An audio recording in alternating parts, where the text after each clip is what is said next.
Kāda ir man motivācija iet trenēties? Ja man kojās bija tāds mērķis 88 kg līdz aprīļa sākumam. Un tad es gāju, ēdu, un tāpēc, ka es ēdu, tad man vajadzēja trenēties, lai es varētu izmantot tās kalorijas un visu to.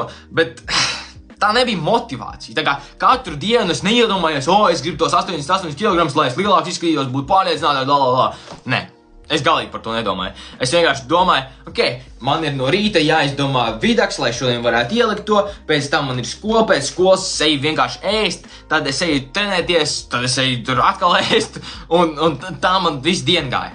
Tā es neiedomājos par to, es vienkārši iedomājos, kā es varu izdarīt tās noteiktās lietas dienā, un tad pabeigt, un es būtu gandarīts par to. Un viss. Neko citu par to.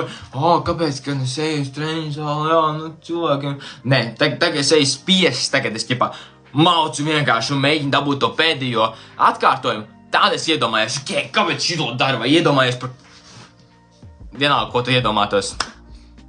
Tāpēc arī tu spiedi, ja? Bet pārējais, kāpēc es aizēju uz treniņu zāli? Tas nav svarīgi.